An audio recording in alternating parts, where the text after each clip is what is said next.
Don't accept anything anybody says without putting it to test. The difference between a thief and a priest or a banker is not in the genes, it's in the environment that they grow up in. And sometimes people say, well, I know two children from the same environment, and one turned out to be a monster and a thief, and the other like a priest or a very kind person.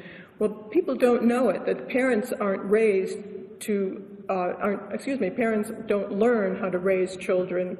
It takes many years to go to school to learn how to work on a jet engine, but they let anyone work on children and raise children without going to school at all. It's frightening. So sometimes, as I mentioned, people think that it's in the genes because they're raised in the same family, and they say it's the same environment.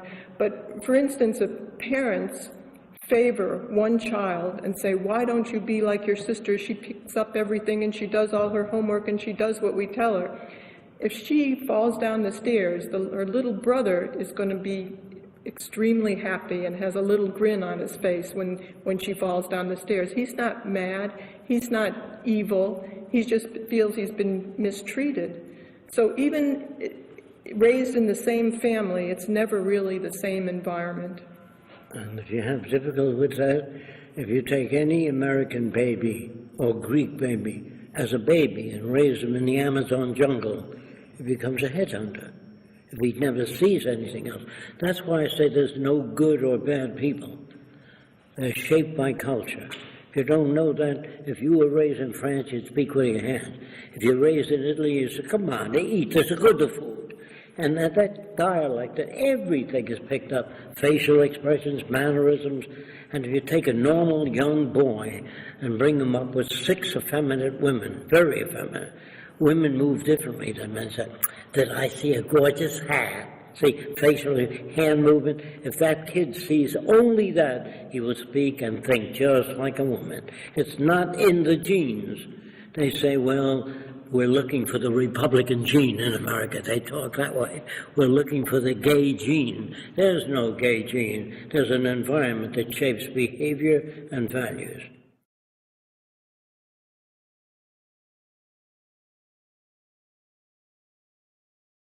That the monetary system itself causes the aberrant behavior and the problems that we have today. A lot of activists today are complaining about the system, but they don't pose a workable alternative. That's the difference between the Venus Project and other people who are beginning to state now that there are problems in the society, but they don't say how to eliminate those and what type of society can you have. They don't look at it that way.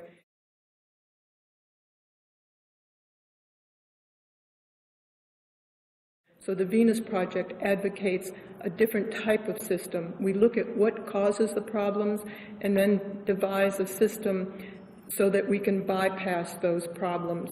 And we call that a resource-based economy, where all the Earth's resources are held as the common heritage of all the Earth's people. We feel no other way will solve the problems that we have today. And that means that we make goods and services available to everyone without money, barter, credit, servitude, taxation of any kind. And we can do that today with our technology.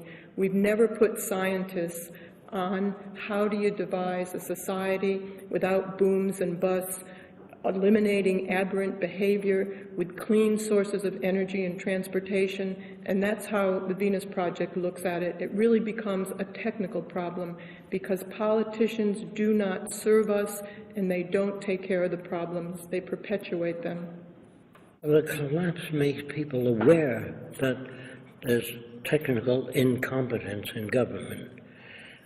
When they lose their homes, their jobs, then they start looking around.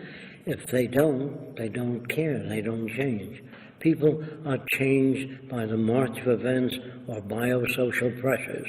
For example, what might unite the world fast in 2 days is if a meteor were coming toward the earth. All nations would stop building armies and share ideas with one another. But only an international threat can bring the world together.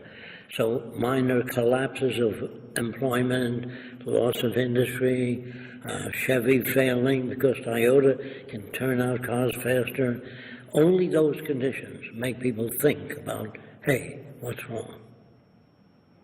I don't think people in peacetime have ever changed to a new way. I think it comes from the outside pressures, failures. That's what makes people move. It seems that social change always occurs under adverse conditions. I've never known any society that would anticipate the future and say, this is where we're going. They tend to freeze things because it was once successful for the control group, and they keep everything within that. They manage news. All news on the major broadcasting is managed news, making sure that you're manipulable and make you patriotic, I'd rather see people pledge allegiance to the earth and everyone on it. Even your movies, all the movies on the future are manipulated to support this system. They make you afraid of globalized government or overall planning.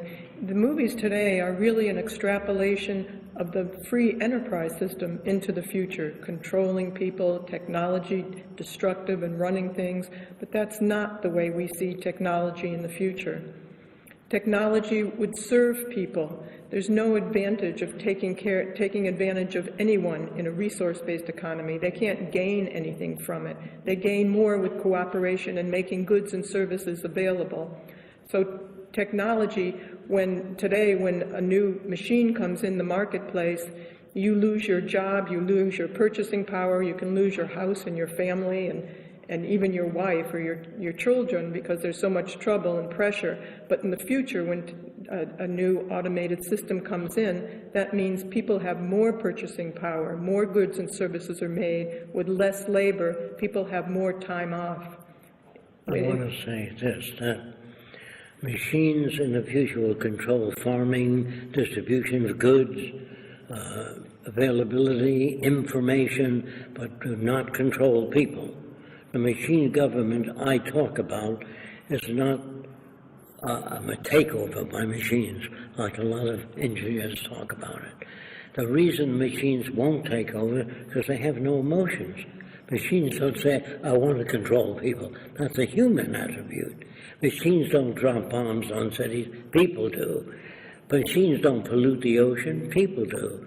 So if you have a computer and I smash it in the presence of 50 other computers, they don't say, we'll get you. If it isn't this week or next week, we'll get you. They don't care. And if you work your computer Saturday, Sunday, Monday, says, give me a day off, will you? Give me time to rest. They don't have those feelings. That's human. So when Hollywood makes movies on the future, the robots choke the designer. When they make movies on outer space, it's about cowboys and Indians in outer space. The people change too in the future, not just the machines. The space stations, they're the same kind of people we have today.